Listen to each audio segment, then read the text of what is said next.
எல்லாருக்கும் வணக்கம். ஆக்சுவலாக வந்து நான் இங்கே வந்ததுக்கப்புறம் தான் இந்த படத்துக்கு கிரியேட்டிவ் ப்ரொடியூசர்னு என் பேர் இருக்கிறது எனக்கு தெரியும்.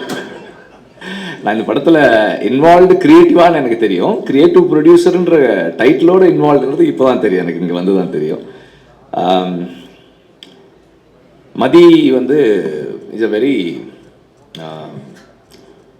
a man with a lot of self-respect. எப்படின்னா எதையுமே வந்து he doesn't take it for granted. அவங்க வீட்டில் வந்து அவங்க அப்பா அம்மாவுக்கு வந்து அவன் இன்ஜினியரிங் படிக்கணும்னு ஆசை. அதனால் இன்ஜினியரிங்க்கு ஜாயின் பண்ணி 4 வருஷம் காலேஜ் போனான். அதுக்கப்புறம் சினிமாவுக்கு போகணுன்னப்போ நீ டிகிரி வாங்கினா போகலாம். எத்தனை அரியர்ஸ் இருந்தது அப்போ? 10 தான். ஓகே, மொத்தமாக 10 அரியர்ஸ் இருந்தது. சரி, நான் முடிச்சா போகலாமா அப்படின்னு கேட்டப்போ போ அப்படின்னு சொல்லியிருக்காங்க. அந்த வித்தின் த 4th இயர் அந்த எல்லா அரியர்ஸும் கிளியர் பண்ணிட்டு இப்போ நான் சினிமாவுக்கு போகிறேன். ஓகே, சரி போ. He could have come and asked me to work with him. அப்போ என் கூட வேலை செய்கிறேன்னு சொல்லியிருந்துருக்கலாம் அவர். ஆனால் அப்படி சொல்லலை.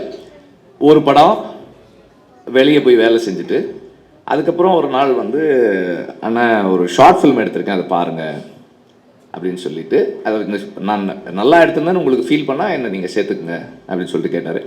அந்த ஃபில்ம் வந்து அந்த ஷார்ட் ஃபில்ம் அது பொல்லாதவன் முடிச்சு அந்த போஸ்ட் ப்ரொடக்ஷன் டைம்னு நினைக்கிறேன். ஜிவி ஸ்டுடியோவில் தான் நானும் ஜிவியும் தான் பார்த்தோம். பார்த்துட்டு எனக்கு பிடிச்சிருந்தது, நல்லா இருந்தது. அதில் ஆண்ட்ரூ நடிச்சிருந்தார். ஆண்ட்ரூ நான் எல்லாம் ஒன்றா ஒர்க் பண்ணியிருக்கோம், அவர் நடிச்சிருந்தார். பிடிச்சிருந்தது. அப்போ நான் சொன்னேன், சரி எனக்கு பிடிச்சிருக்குப்பா, நீ வந்து ஒர்க் பண்ணு அப்படின்னு. அதுக்கப்புறம் he work with me in Aadukalam. ஆடுகளமில் வந்து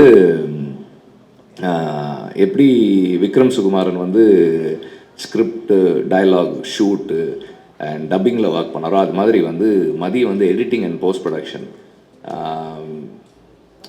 இவங்க கான்ட்ரிபியூஷன் இல்லைன்னா அந்த படம் வாட் இட் இஸ் டுடேன்றது அது அவங்களோட கான்ட்ரிபியூஷனால தான் அது இன்றைக்கி என்னவா அது வந்து சேர்ந்ததோ அது வந்து சேர்ந்தது. அந்த அளவுக்கு டெடிக்கேட்டடாக ஒர்க் பண்ணக்கூடிய ஒரு பர்சன்.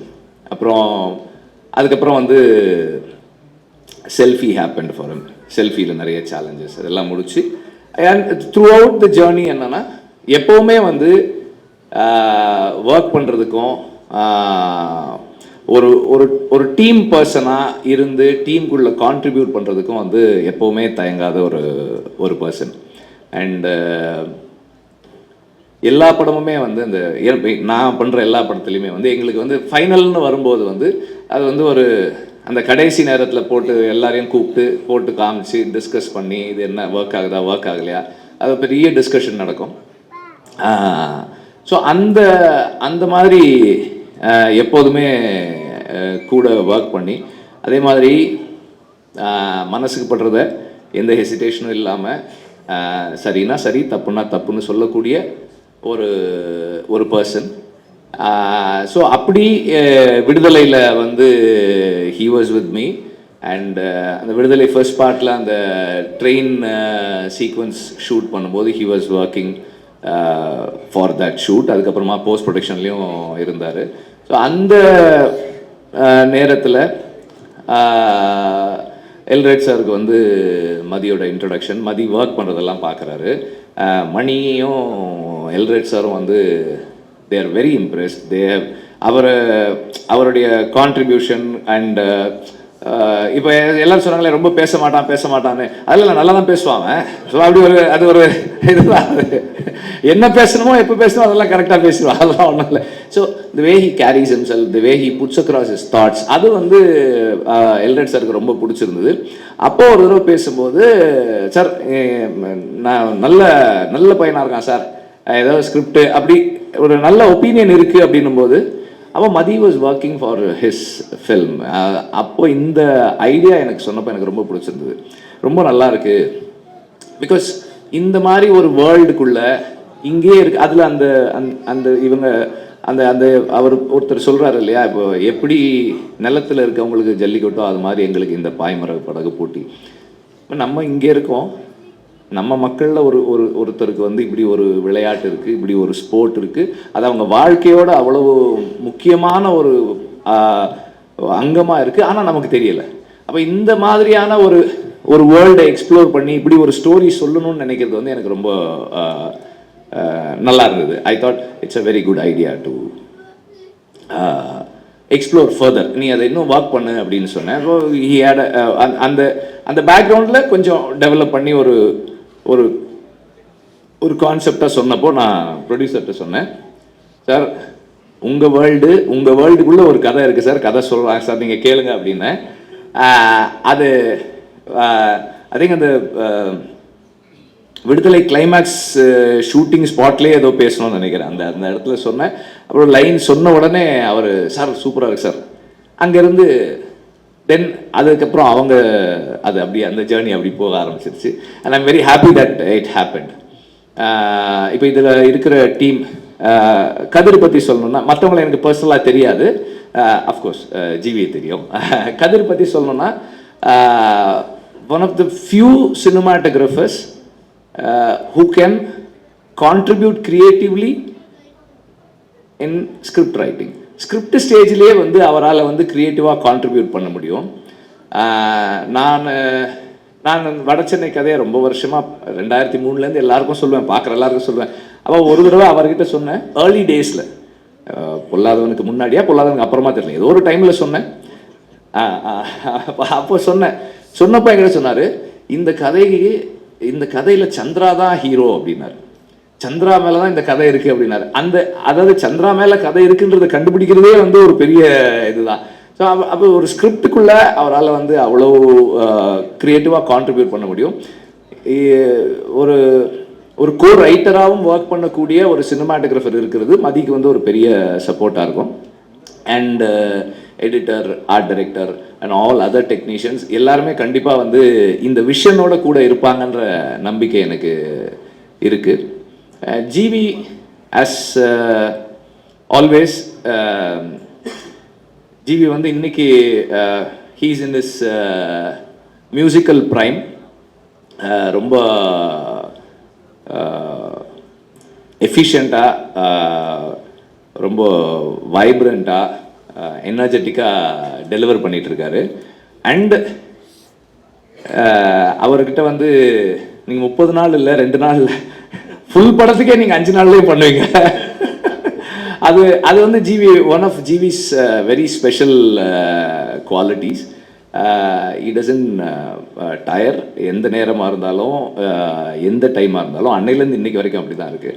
நான் முன்னாடியெல்லாம் வந்து நைட்டு 12 மணிக்கு மெசேஜ் பண்ணுவேன், what are you doing, then next question where are you, அப்படி. இங்கே தான் ஆஃபீஸில் தான் இருக்கேன். If you are in the studio I will come, okay come, I will come. Night ஒரு 12:30 மணிக்கு போவேன், அதுக்கப்புறம் உட்காந்து ஒர்க் பண்ணுவோம். இன்றைக்கும் அப்படி தான். பட் நான் நைட்டு 12:30 மணிக்கு அவருக்கு மெசேஜ் அனுப்புறதில்லை. Otherwise the same energy is there. எந்த நேரத்துலையும் ஒர்க் பண்ணுறதுக்கு டயர் ஆகாத ஒரு பர்சன். அண்ட் பேக்ரவுண்ட் ஸ்கோரில் இன்றைக்கி வந்து is able to create such impact. ரொம்ப இம்பேக்ட்ஃபுல்லான பேக்ரவுண்ட் ஸ்கோர் பண்ண முடியுது அவரால். அண்ட் ஒரு ஸ்டார் ஃபில்ம்னா அதுக்கு ஒரு அப்ரோச் வச்சுருக்காரு, ஒரு கண்டென்ட் ஃபில்ம்னா அதுக்கு ஒரு அப்ரோச் வச்சுருக்காரு, எல்லாமே நல்லா பண்ணுறாரு. அண்ட் இந்த ஃபில்முக்கு ஒரு மிகப்பெரிய ஸ்ட்ரென்த்தாக இருக்கும் ஜிவியோட மியூசிக்ன்றதுல எனக்கு எந்த டவுட்டுமே இல்லை. அண்டு இந்த படத்தை இப்போ அவங்க ரெக்கியில் எடுத்த இந்த ஃபுட்டேஜ் வந்து நான் எப்படி பார்க்குறேன்னா, நானாக இருந்தேன்னா இந்த ஃபுட்டேஜை வெளியே காட்டியிருக்கவே மாட்டேன்.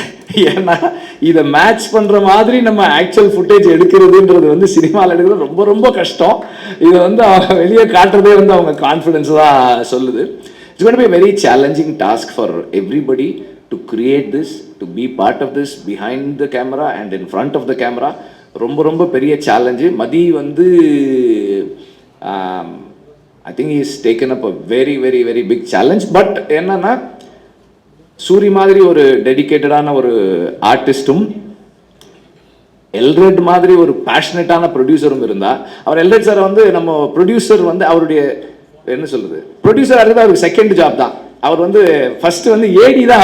அவர் ஃபர்ஸ்ட் அசிஸ்டன்ட் டைரக்டர் தான். நம்ம ஏதாவது சொன்னா கூட, சார் அன்னைக்கு சொல்லும்போது அப்படி சொன்னீங்களே சார், வேணாம் சார், இப்போ இப்படி எடுத்துக்கலாம் சார், ஐயோ சார் அது நல்லா இருந்தே சார், சார் இல்லை சார் ஒரு 2-3 நாள் எக்ஸ்ட்ரா ஆகும் சார், அப்படியா சார், போயிடுவார். போன உடனே ஒரு ½ அன் ஹவர் கழிச்சு மணி அடிப்பார், சார் சார் சொன்னார் சார், அது ஒரு 3 days ஆனால் கூட பரவாயில்ல எடுத்துடலான்னு சொன்னார் sir.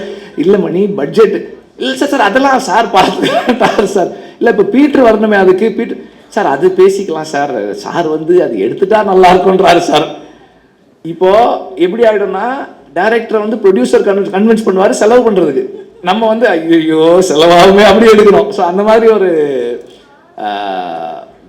Passionate about the story telling process and அதில் வந்து இன்வால்வ் ஆகி அது டைரக்டர் கூடவே ஒர்க் பண்ணுற ஒரு ப்ரொடியூசர். ஸோ இந்த மாதிரி ஒரு டீம் இருந்தால் கண்டிப்பாக மதியால பண்ண முடியும்னு நினைக்கிறேன். சூரி வந்து அவ இன்னைக்கு வந்து ஒரு எந்த கைண்ட் ஆஃப் ரோல்ஸும் பண்ணுது. ஒரு ரூரலான ஒரு ரஸ்டிக்கான ஒரு ஃபில்மில் பிளேஸ் பண்ணக்கூடிய ஒரு ஃபிசிக்கு ஒரு அப்பியரன்ஸோடு இருக்கிற ஒரு ஆர்டிஸ்டாக இருக்கார். அண்ட் எல்லாத்தையும் தாண்டி எவ்வளோ அடித்தாலும் தாங்கக்கூடிய உடல் வலிமை இருக்கு சூரியகிட்ட. Is a strong man in the sense like he is fit physically and mentally he is very strong. நம்ம எந்த எக்ஸ்டென்ட்டுக்கும் புஷ் பண்ணலாம். இப்போ இந்த அவங்க அந்த அந்த அந்த ட்ரோன் ஷாட்லேயே இந்த படகு திரும்பும்போது ஒருத்தர் வந்து தண்ணியில் விழுந்துடுறாரு. இப்போ இந்த மாதிரி தண்ணியில் விழுந்து தூக்கி இப்போ சூரியன்னா தூக்கி டக்குன்னு தலையை தோட்டு அடுத்த டேக் போகலாம் அப்படின்றலாம். மற்றவங்க அப்படி முடியுமான்னு தெரியல. சூரிய வந்து நிறைய தயாராகணும் அதுக்கு. அப்புறம் வந்து